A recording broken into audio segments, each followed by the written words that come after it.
Good morning, Fort McMurray, Wood Buffalo, and the rest of the world. Thank you very much for tuning in today. This is the Mac City Morning Show. I am your host, Elliot Pierre, and we're going to start the show off the same way we start every show off, with a moment of gratitude. I know you could be doing a million other things with your time, so the fact that you're spending with us truly, truly does mean the world to me, so thank you. On that note, Tanner, hit him with the intro. How's she cutting, me loves? You're listening to the Mac City Morning Show.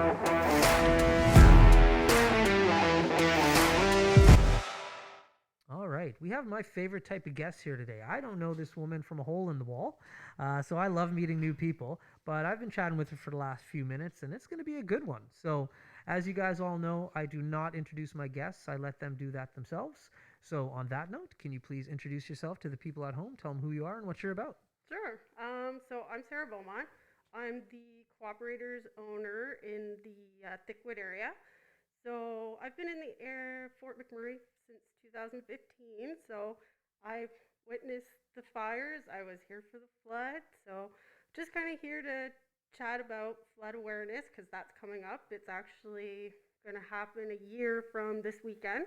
Oh, okay. Yeah, so I kind of just wanted to let, residents know what to prepare for, what to do. And I just wanted to also kind of even chat a little bit about support local because Yeah. it is really important right now. So that's why I'm here today. Cool. Very neat. All right. Well, let's just jump into the flood then. So, I grew up here in Fort McMurray, same with Tanner. So, I've seen like that area flood a few times, especially in the waterways area.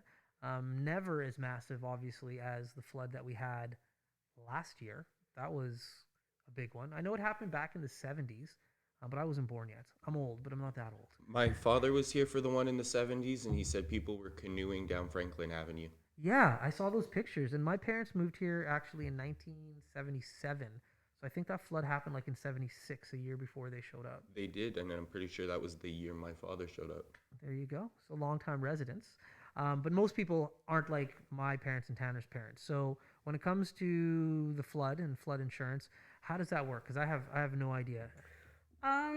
So there's many different variations of flood insurance because I'm a direct writer, which means I solely only represent cooperators.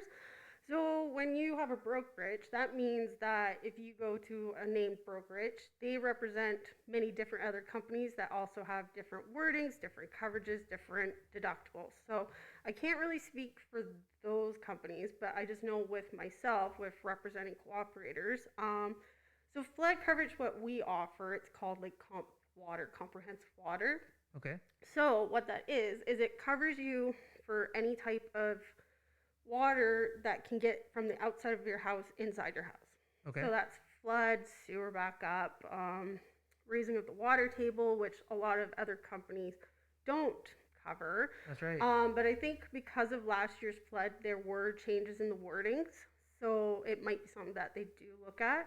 Okay. With us, there's just 3 exclusions for water. It's tidal wave and tsunami, which honest to God, I hope never would actually happen up here, and continuous seepage. So it has to be like sudden and incidental. It can't be something that's been happening over time and then it's caused rot and mildew and then they're like, oh, sorry, it's happened. You should have fixed it then and not let it wait. Right. Yeah, so Okay. like what I suggest for a lot of people now is if you're in doubt and you don't know your limits, you don't know your wordings, you don't know your deductible, now is the time to call your provider and ask the questions, read your wordings, and if you feel you're low, like that's not a limit that's set in stone. So Right. like what we're trying to do is we're trying to be proactive and we're calling our clients and asking them like, if you feel this month because it's flood season, do you want to increase your coverage? So if you're at 50 because of premium, right? If you're at 50,000 and you want to say increase it to 100,000 just for this month, you can do it. And then the month after, call us and say, yeah, okay, lower it back to 50. Oh, cool. Yeah, so a lot of people don't think about that or they're aware of that. So like if you feel that you just want to have that extra protection for the next like month or so, call us and say like, I'll pay the extra premium for the extra couple of months to have that extra top of coverage. And then And so say the flood doesn't happen, Mm-hmm. call us and then just bump it back down. Yeah. Yeah. Very cool. I didn't know you could do that. Yeah. I think the big thing in regards to the flood insurance, where some people got burned last year, was the sewage backup. Like they're covered for certain parts, but if your sewage backed up because of the flood, potentially you weren't covered for that. It's definitely, when you're talking about insurance, it's all in the details. It's all in the wordings. Yeah. So, like, it's very important to read the wordings, and nobody wants to. I mean, Yeah. usually what happens is you're going to get your big, thick binder in the mail, and you're going to be like, okay, these are my limits, and you put it in the file in the drawer somewhere, and That's that's right. it. But the one thing I always say is you only know how good your insurance company is when you have a claim. That's right. So I've talked to like many business owners in town who are still like in a temporary location, who are still fighting with their companies, and they're just like really, they just almost feel like they're defeated. Mm-hmm. So I mean, I don't have a license to talk about claims. I can only do my part as the person providing the coverage. Right. But I'm the mediator, so I work with you and the adjuster and claims people to get like things moving and help Yeah. the client out. Yeah. Yeah, so it's all about the wordings. That's it. And So- you're here too.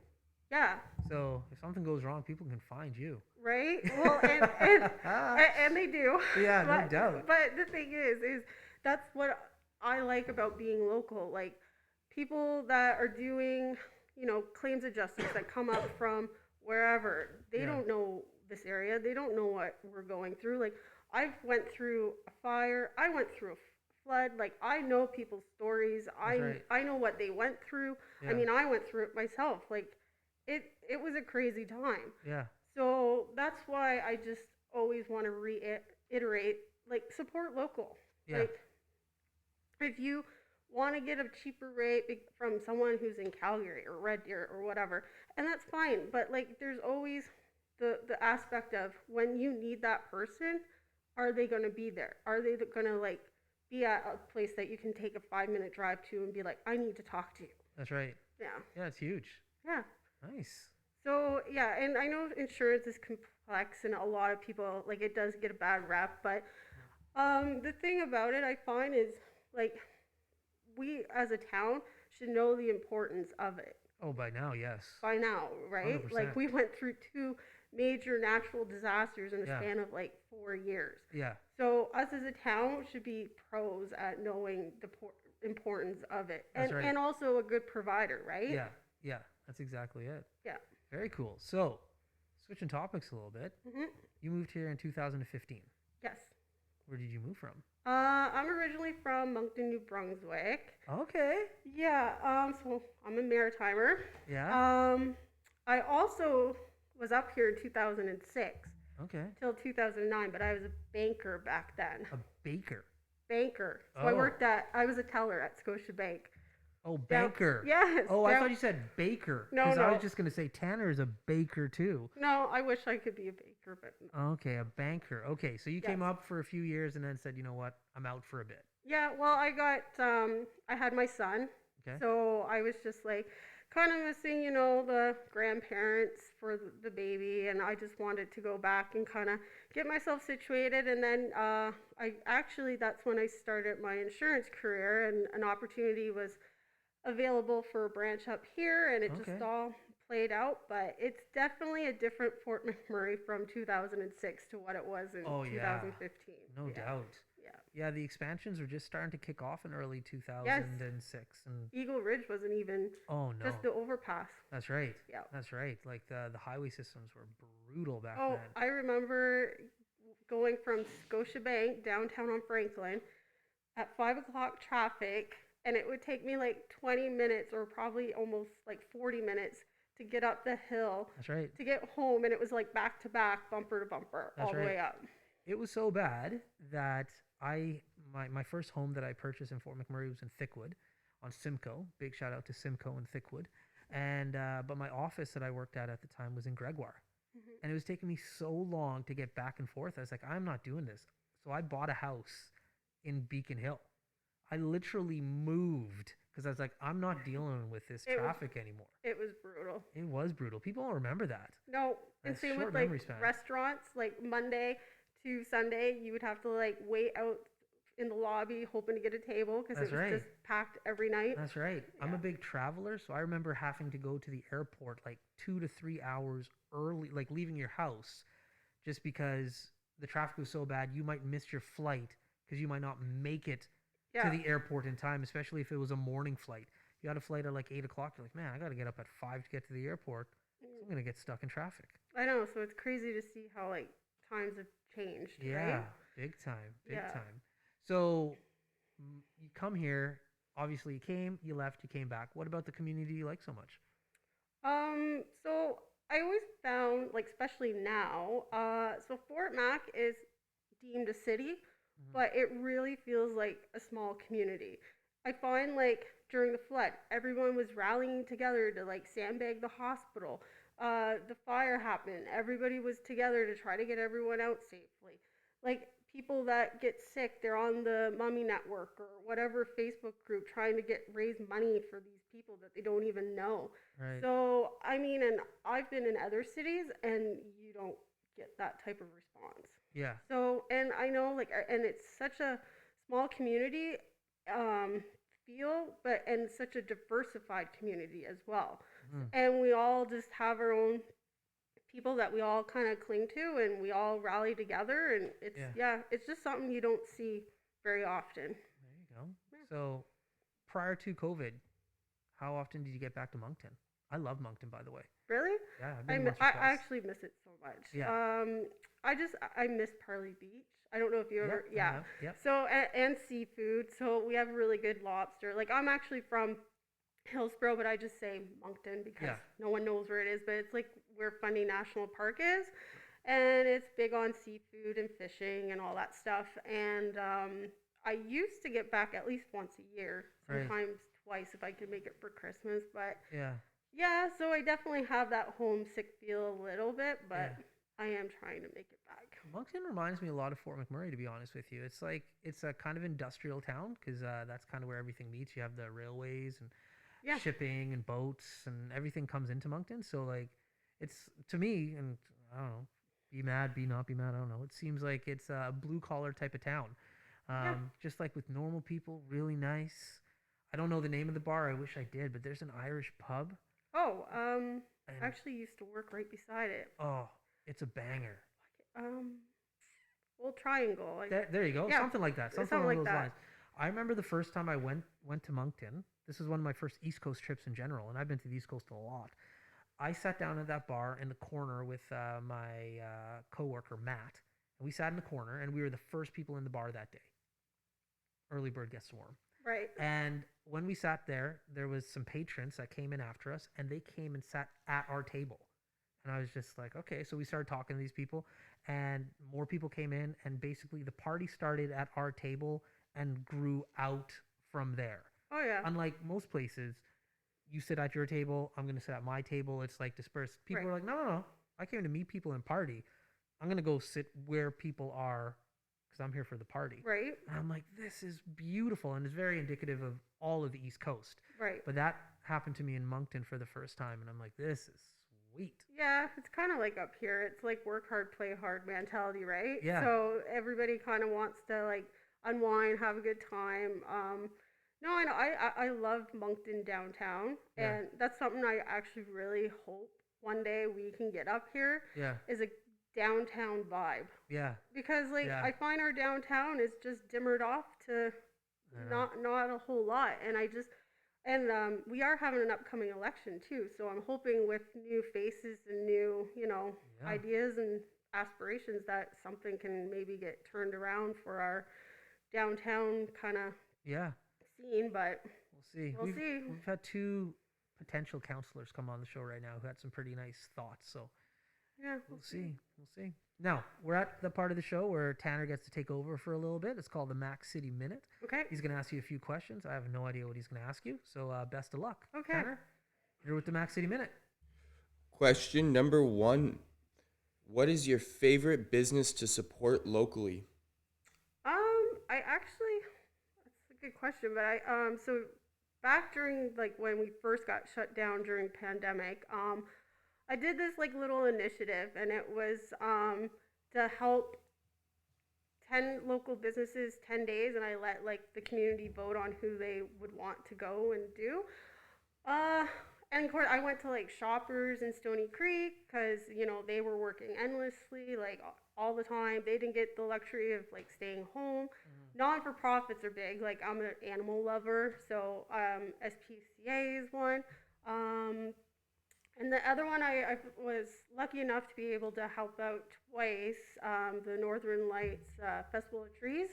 I was able to enter a tree in that two Sweet. times. And that's always a good initiative because our local hospitals, our only hospital, and it's 4 hours away, so they need as much help as they can get as well.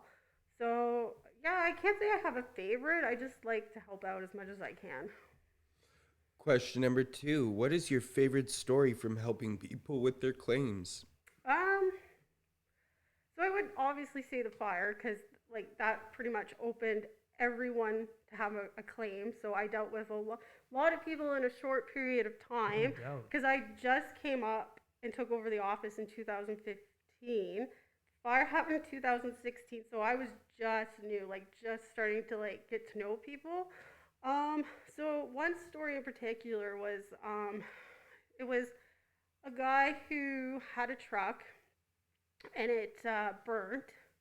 And there is, I think, in the whole midst of things, because he also had coverage and a person he dealt with in Nova Scotia, and his truck burned, and it was deemed when he called that he had no insurance, and he was devastated because like that's a big debt load to have and not have it covered. That's right. So I contacted the Nova Scotia branch, and I kind of wanted to hear like how did this happen, like how did he not have coverage. And I guess it was just miscommunication and a check in the mail that I think didn't get cashed or didn't get delivered. It's kind of like a little story of how it all happened. But anyways, I advocated for him because I felt so horrible for him. And I ended up going to head office. I pleaded my case. I had my notes and the other branch's notes. And long story short, they honored the claim. They paid him out his truck. And he was so grateful because he just literally thought he was on the hook for like this big, huge debt. And it ended up getting paid. That's just one story. There's multiple other stories, but it was just hearing everybody's stories of like how they all had to evacuate, and then like coming back and seeing their house burnt. Like it was a crazy, crazy time. But yeah, I guess that's one story There out you of go. many. That's a good one. Question number 3. What is your favorite business in Fort McMurray that was affected from the flood? Let me see. There's a lot downtown. I was gonna say like it wiped out a lot of businesses downtown. Like,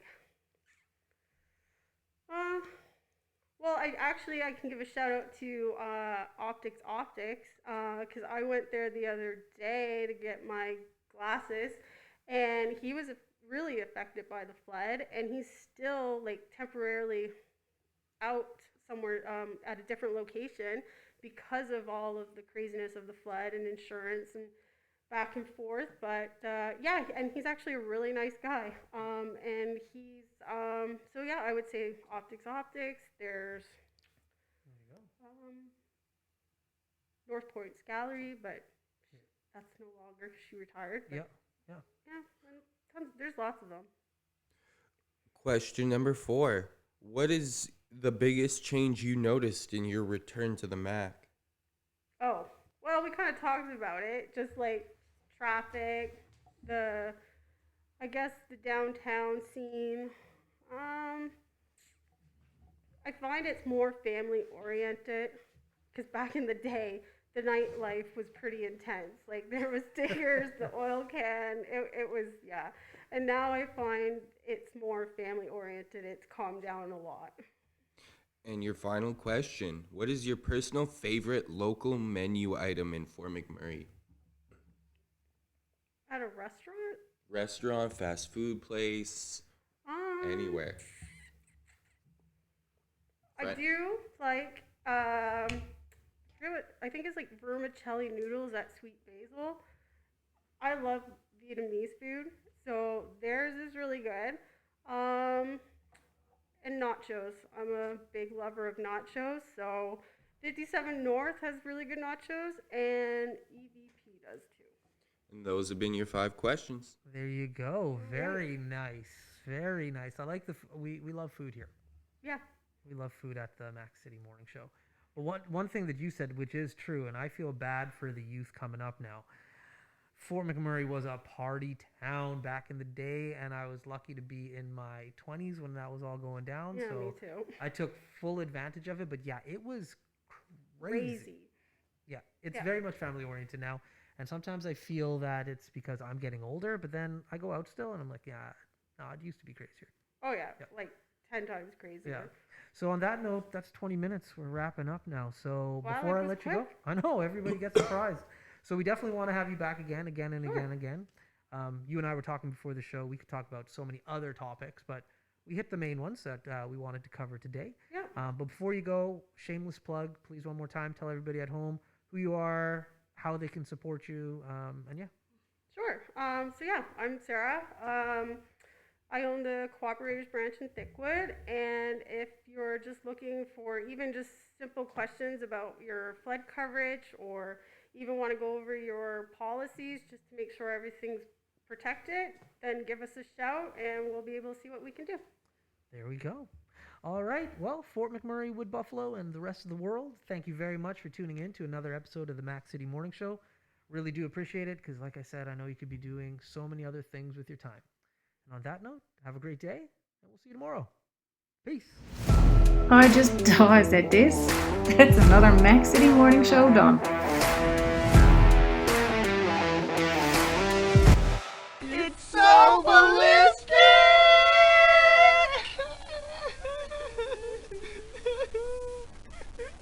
Talk about quenching your ugly thirst.